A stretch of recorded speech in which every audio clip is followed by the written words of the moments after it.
and the 2 million Palestinians caged in Gaza.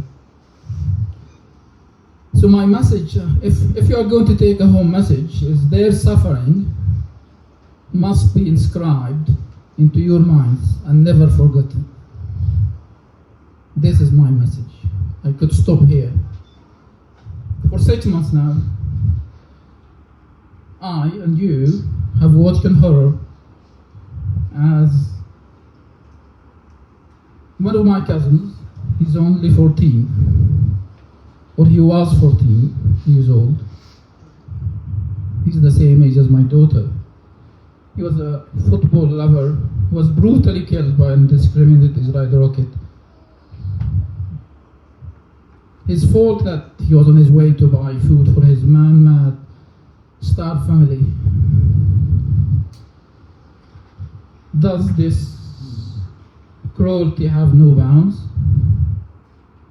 His mother, my cousin, had her other son severely disabled by an Israeli strike to his brain in a previous Israeli onslaught on Gaza.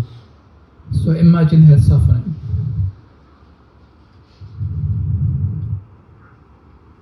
Is killing 14,000 children not enough to say enough is enough? When will slaughtering of children stop?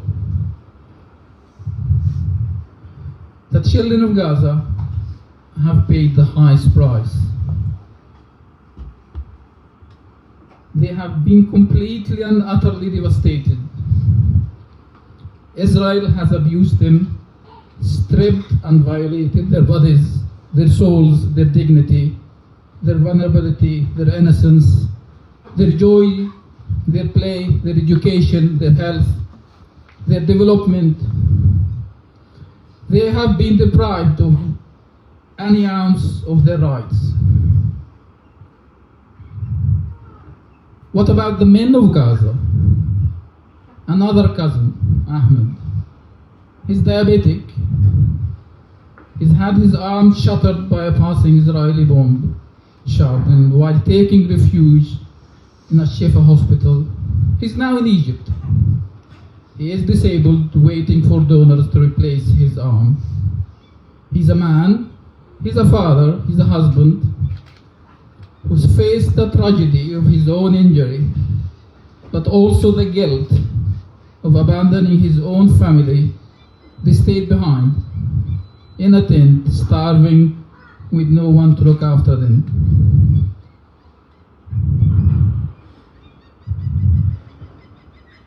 What about the elderly in Gaza?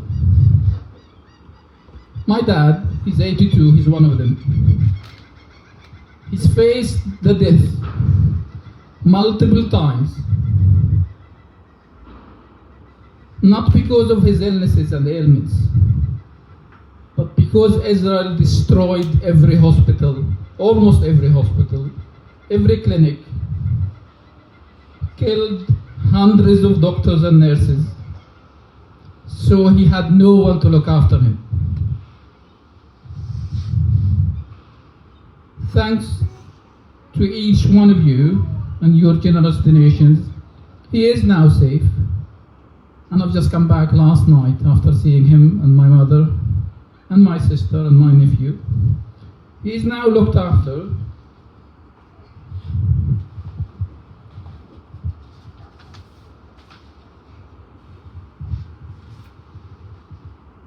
And how do you react to the news of killing your childhood neighbors?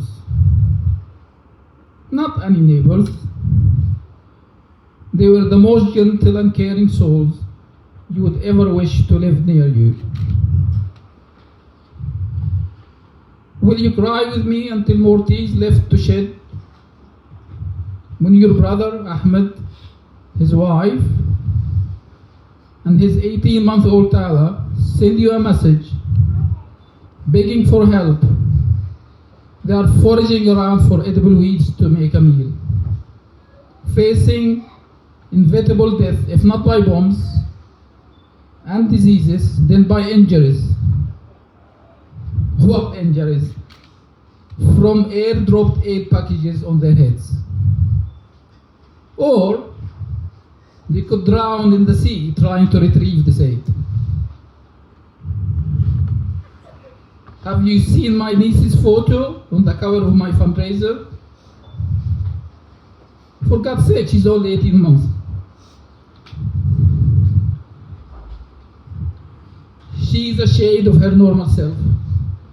Malnourished. Acute hunger, famine have become empty words in the face of man-made inevitable death by starvation. Are you like me, constantly haunted by thousands of shocking, raw, unedited footage and videos taken by brave journalists of Gaza, hundreds of them targeted and cruelly killed by Israel? These footages and videos of men, women, children, and even babies maimed, their bodies shattered to pieces of flesh. Hundreds of them and thousands of them are still unburied under the rubble of their own homes. The US and Israel and the West at large do have heavy machinery to build a fictional pyre or pier, but not to allow grieving families to dig their decomposed loved ones from under the ruins of their homes. Homes? What homes? I can tell you now, no homes are left in Gaza anymore. And how do I know? Because 90% of my family have no homes to go back to.